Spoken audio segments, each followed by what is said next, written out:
Deuxième exemple de requête basée sur un fichier Excel, il s'agit cette fois-ci d'aller récupérer plusieurs feuilles.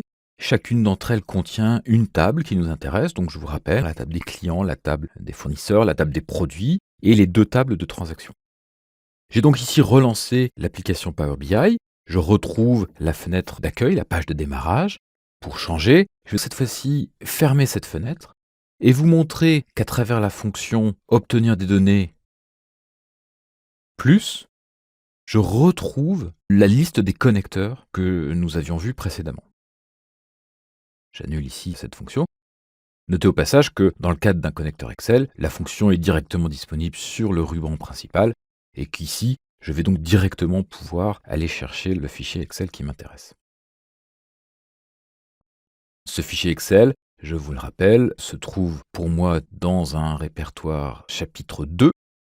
Et cette fois-ci, il s'agit du fichier 0202 Rainforest. Power BI, comme précédemment, va en lire la structure. La différence ici, c'est qu'il y a 5 feuilles de calcul. Et c'est là qu'une première différence se fait sentir. Je vais donc ici pouvoir sélectionner les feuilles qui m'intéressent. Si l'on avait accédé à une base de données, le résultat aurait été exactement le même, c'est-à-dire que chaque table de la base peut être importée lors de la création de la requête.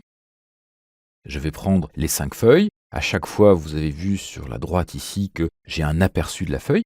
Il s'agit d'un aperçu sur un volume de données réduit. Et je vais, comme précédemment, pouvoir charger directement les tables ou transformer les données.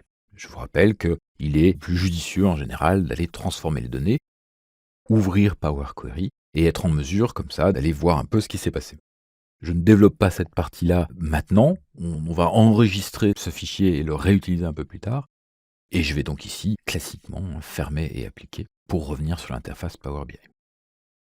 À ce moment-là, c'est 5 tables qui vont se charger. Et comme c'était le cas pour le grand tableau précédent, nous avons ici sur le côté 5 répertoires dans lesquels se trouvent les différents champs qui nous intéressent. Ce fichier, je vous propose de l'enregistrer et nous allons le réutiliser un peu plus tard dans la formation. Il s'agit donc cette fois-ci du 0202.